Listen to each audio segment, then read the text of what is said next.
What is going on, everybody? Welcome back to a brand new episode of TheLead Houston, where it's all Houston all the time. Today, we are going to be continuing the conversation around the offensive line. Today, that was the talk around local media as well as Houston Texans. Anything was the offensive line having themselves another shakeup with the starting unit, or at least the unit that rolled out with the ones. I won't call them the starting unit. There isn't no starters per se, according to our head coach, D'Amico Ryans. We're going to get into it in just a moment. While we're at it, guys, make sure you are subscribed to TheLead Houston, where it's all Houston all the time. You don't want to miss all the latest news, rumors, updates, highlights, clips of everything surrounding Texans training camp. It will be here on TheLead Houston. I try to do as much as possible, post as much as possible to get y'all all the latest on everything surrounding our Houston Texans, as well as some Rostros and Rockets as well. But right now, the Texans have the spotlight, and it is fun to finally get some football back in our veins. It has been quite a bit. So while we're at it, guys, make sure you are subscribed to the channel. We're on the road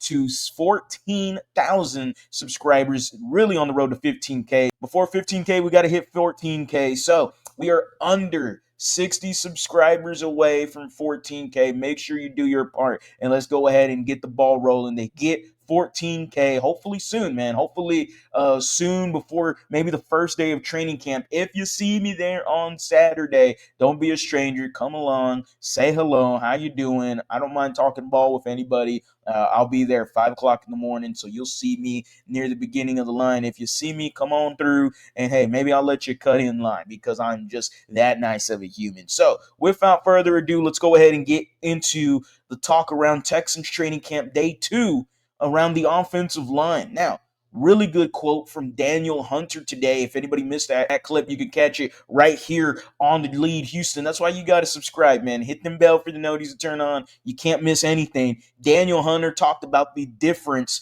between last year's offensive line and this year's offensive line. He mentioned that they keep the defense just a bit further away from CJ Stroud. He definitely talked about the technique is there, and he did imply that the coaching feels very much different than what he saw last year. So there was some noticeable stuff in just a little 40-second clip from Daniel Hunter. Again, if you want to check out that short in its entirety, it is here on this channel. The Houston Texans today decided to switch things up a bit on the offensive line on another day. Remember, yesterday they had Cam Robinson, Laken Tomlinson, Jarrett Patterson, Titus Howard, and Ariante Ursery. This is day 2 of who rolled out with the ones. Different offensive line. Left tackle Ariante Ursery, the rookie. Left guard Laken Tomlinson. The center Jake Andrews. Right guard Titus Howard. And then the right tackle was Blake Fisher. The Houston Texans offensive line, they continue to configure any which way possible. All they are doing, there is no, oh, they don't know what the hell they're doing. They're just putting in anybody. No, it is not that. That is far from my reaction.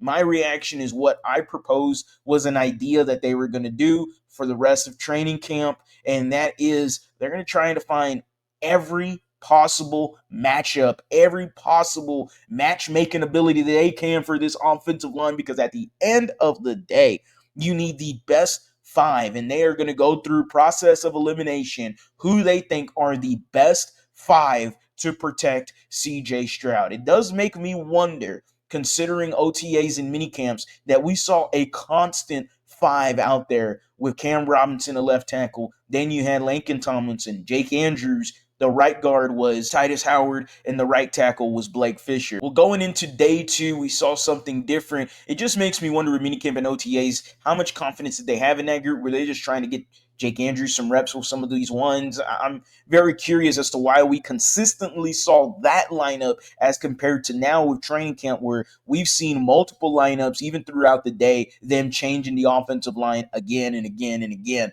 But this is just experimentation from the Houston Texans. They're working with different guys, and they're going to see who they believe by process of elimination, which one is going to be the best option moving forward into the season, at least that they think, to protect number 7. Because as long as number 7's protected, we know this Houston Texans offense can really make some numbers this year.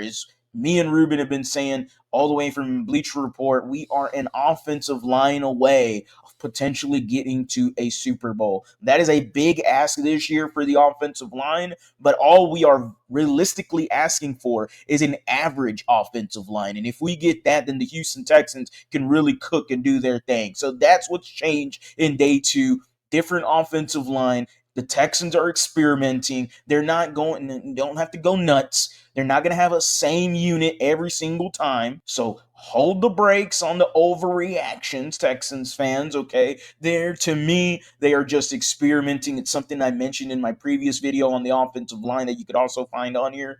They're just experimenting. They're figuring it out, and they're going to try to find the best five. And again, they get that five, and there's going to be some, hopefully, some good things to come with Nick Caley and Cole Popovich, two guys that seem, we are hoping, theoretically, those are the two guys that can change the mindset of the offensive line and get it swinging in the right direction. We heard some good stuff from Daniel Hunter. We heard some good stuff from Titus Howard as well. The offensive line, there is hope. There is a feel that maybe the O-line is swinging in the right direction. Y'all let me know down in the comment section, how are y'all feeling about the Texans rotating doors for the offensive line? It seems pretty consistent that Laken Tomlinson, Titus Howard are going to be your two guards. And then the left tackle, they put Ursery there. I think they just wanted to get Fisher some runs without having to take out Ursery. He's a rookie, so get him as much reps as possible. Cam Robinson's a veteran. I still believe they're going to run with him at left tackle. They paid him the money to be so. So the Houston Texans, to me, have it figured out at left tackle, left guard, and right guard. Center and right tackle are the two positions that they are going to have to examine and magnify and take a look